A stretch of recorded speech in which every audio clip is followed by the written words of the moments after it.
बिस्मिल्लाहिर्रहमानिर्रहीम, अस्सलाम वालेकुम नाज़रीन। आप देख रहे हैं अनोखा अंदाज। मैं आपका होस्ट जमाल सिद्दीकी। उम्मीद करता हूँ आप खुश व खुर्रम होंगे। नाज़रीन कराम, जुम्मे का दिन है। अब से कुछ देर पहले की खबर आपको बताएं कि चाइना और अमेरिका के जहाज आमने सामने आ गए हैं। किस मुकाम पर सामने आए हैं हम आपको ये भी बताएंगे। दूसरी जानिब ये बताएं कि इन दोनों मुल्कों के बहरी जहाज़ों के आमने सामने आने पर तीसरा मुल्क वो भी अपना बहरी बेड़ा मैदान में ले आया है। उस मुल्क के सदर ने एक सख्त बयान सामने आया है उसकी तरफ से, और कहानी अब इस वक्त गंभीर होती जा रही है। चाइना और अमेरिका के बहरी जहाज़ों के सामने आने पर ट्रेड मार्केट्स जो हैं, यानी कि जो फॉरेक्स मार्केट्स हैं, इंडेक्सेस हैं, वो इस वक्त खुलबुली का शिकार है। तहलका मचा हुआ है। डॉलर के शॉक में आने के चांसेस ज़रा ज़्यादा हैं। अमेरिकन मार्केट्स अब से कुछ देर बाद यानी कि 5 बजे तक खुलेंगी और उसमें सूरत हाल असल वाज़ेह होगी। मगर ये जो इस वक्त जो कंडीशन है वो बहुत ही ख़राब है। अफ़गानिस्तान के हवाले से हमने आपको मुतादिद अपडेट्स दी। अफ़गान अपडेट्स के ऊपर पूरा हमने आपको एक महीना उसके ऊपर अपडेट्स देते रहे। अमेरिका का अफ़गानिस्तान से इनखला के बाद मदाखलत का जो प्रोग्राम था वो यही था, और आज इस बात के ऊपर मोहर लग चुकी है कि अमेरिका अफ़गानिस्तान से इनखला करने के बाद चाइना को देखेगा। एक तरफ उसने प्रॉक्सी वॉर्स की जो है वो सेटलमेंट की है, उस सेटलमेंट के बारे में भी हम आपको अपने इस वीलॉग में बताएंगे। और दूसरी जानिब ये जो कहानी जा रही है, किस जगह पे ये काम हो रहा है, इसको भी तफसील से डिस्कस करेंगे। नए आने वाले नाज़रीन से इल्तमास करते हैं कि अगर उन्होंने हमारा चैनल सब्सक्राइब नहीं किया तो इसे ज़रूर सब्सक्राइब कर लें। अब आपको बताते चलेंगे, सबसे पहले जो ब्रेकिंग न्यूज़ है वो ये है कि अमेरिका और चाइना के दोनों के जो बहरी बेड़े हैं वो इंडोनेशियन वाटर्स में नज़र आना शुरू हो चुके हैं, और दोनों मुल्कों के दरमियान जो है वो कशीदगी आपको मालूम है किस तरीके से चलती आ रही है। चाइना ने अफ़गानिस्तान में तालिबान की हुकूमत को सपोर्ट किया। उनके साथ अफ़गानिस्तान के जो बहुत से मामला थे, जो स्ट्रक्चरल डेवलपमेंट थी, उसमें उन्होंने बहुत ज़्यादा अहम रोल प्ले किया है, और जिसको चलते हुए रशिया ने भी अपनी मदद दी है अफ़गानिस्तान में। अमेरिका का इनखला हुआ, अमेरिका ये नहीं चाहता था, इसीलिए उसने अपनी प्रॉक्सी वॉर्स की। कल एक ब्लॉक का ऐलान हुआ जिसमें इंडिया, ऑस्ट्रेलिया, इसराइल को शामिल किया गया है पाकिस्तान और अफगानिस्तान को रोकने के लिए। तीसरी जानिब आपको हमने खबर भी शेयर की थी कि ईरान के साथ जौहरी डील के हवाले से मुतअद्दिद ऐसी खबरें गर्दिश करती नजर आ रही हैं जिसमें ईरान के साथ नरम रवैया इख्तियार किया जाएगा और उसको भी ऑन बोर्ड किया जाएगा। ईरान की सैंक्शंस हटाई जाएंगी क्योंकि रहबर आला जो सुप्रीम लीडर हैं ईरान के, उन्होंने पहले ही हसन रूहानी के दौर में ही इस बात का इशारा दे दिया था कि अमेरिका जब तक पाबंदियां नहीं हटाएगा हम उससे कोई और बातचीत नहीं करेंगे। ये था इनका क्लियर कट स्टांस। अब इस क्लियर कट स्टांस के बाद इब्राहिम रईसी, जिसको आलमी ताकतें हमने आपको पहले ही बताया बुचर ऑफ ईरान कहती हैं, उनके ऊपर मास किलिंग का इल्ज़ाम है। इंटरनेशनल कोर्ट्स में जो है वो इनके खिलाफ जो है वो पटिशंस दायर हैं, मगर ईरान से उनका कोई लेना देना नहीं है। और उस वक्त वो हालिया सदर हैं, और सदर को भी उन्होंने पैगामात जारी किए हैं कि हम जौहरी डील के हवाले से जो है वो आपसे मुज़ाकरात करना चाहते हैं, और उसमें बहुत सारी नरम रवैया इख्तियार किया गया। तो क्या ईरान जो है वो अमेरिका का दोस्त बनेगा और साथ में खित्ते में चाइना से बगावत करेगा? ऐसा बिल्कुल भी नहीं है, क्योंकि जो मामला दिख रहे हैं वो ये है कि चाइना ईरान का बहुत बड़ा ख़रीदार है तेल का।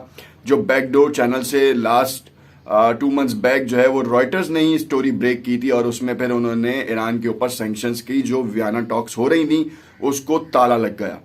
यही वजह थी कि जो ताला लगा था इनके जौहरी हथियारों की डील के ऊपर और ईरान के ऊपर से पाबंदियां हटने के ऊपर।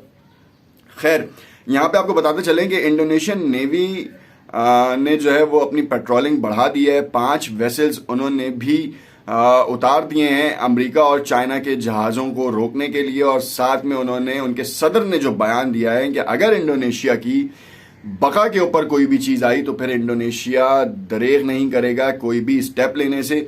उन्होंने चाइना को भी बता दिया है और अमेरिका को भी बता दिया है। इस हवाले से आपको बताते चले कि जो इंडोनेशियन नेवी के western fleet commander Arshad Abdullah ने जो बताया है कि वो 5 नेवी वेसल्स जो हैं वो एयर पेट्रोल की असिस्टेंस के साथ पूरे खित्ते में राउंड पर हैं, पेट्रोलिंग कर रहे हैं, और पेट्रोलिंग बढ़ गई है। नॉर्थ नतूना सी के पूरे एरिया को सिक्योर किया जा रहा है। हालांकि ये सिर्फ और सिर्फ डराने के लिए ये काम किया गया था, क्योंकि आपको बताते चलेंगे इस वक्त जो चाइना और अमेरिका के दरमियान जारी जंग है वो ट्रेड के ऊपर आ गई है। अब इंडिविजुअल कैपेसिटी में वॉर इस तरीके की नहीं है, इकोनॉमिक वॉर चल रही है।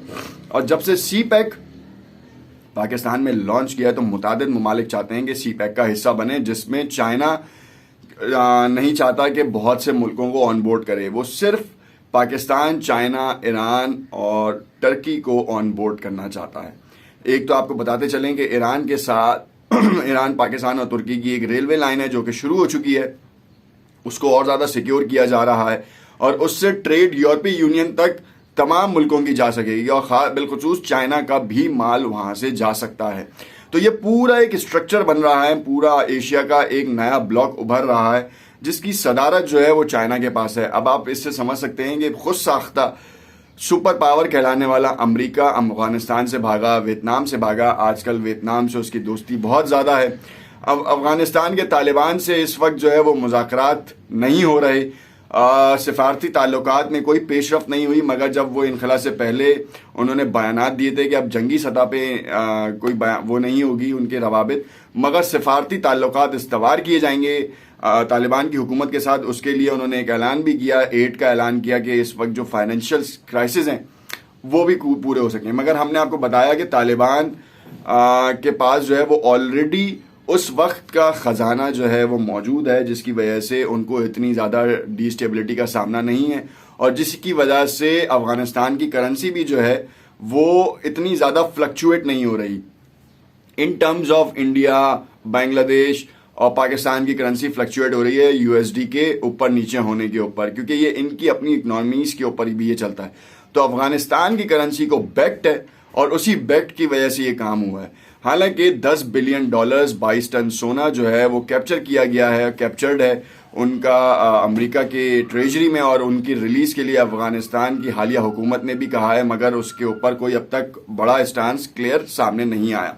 यहाँ पर जो बताते चलें कि अल जज़ीरा की रिपोर्ट ने इस बात का तो इशारा दिया है कि इस वक्त जो नॉर्थ नतूना सी है वो बहुत ही ज़्यादा अहमियत का हामिल हो गया है। वेस्टर्न फ्लीट कमांडर ने, अरशद ने, यह भी बताया कि हमने सन 2017 में तकरीबन 20 बोट्स को जो है वो डिसार्म किया या उनको रोक दिया गया, क्योंकि वो इल्लीगल फिशिंग बोट्स थी वियतनाम की और मलेशिया की, जिसका इंडिविजुअल सोर्सेज में जब हमने वेरीफाई किया तो मालूम हुआ कि वो 10 बोट्स थी, मगर इंडोनेशिया क्लेम करता है कि वो 20 बोट्स थी और उनको कैप्चर किया गया।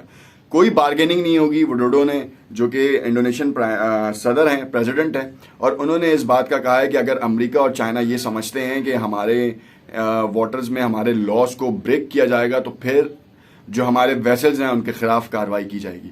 इस वक्त नई जंग का खदशा पैदा हो चुका है। अगर इंडोनेशिया से हुआ तो इंडोनेशिया में बेस बनेगा, मलेशिया में बेस बन सकता है, किसी भी आइलैंड पे बेस बन सकता है। आइलैंड का मजमुआ है ये दोनों ममालिक, और किसी भी आइलैंड के ऊपर बेस बना के चाइना को रोकने की नाकाम कोशिशों में मसरूफ रहेंगे। देखते हैं कि लेटेस्ट अपडेट्स क्या आती हैं। ब्लिंकन और बाइडन का बयान डेफिनेटली इसमें सामने आएगा। हो सकता है कि चाइना के वजारत खारजा की तरफ से भी कोई बयान इस पर सामने आए।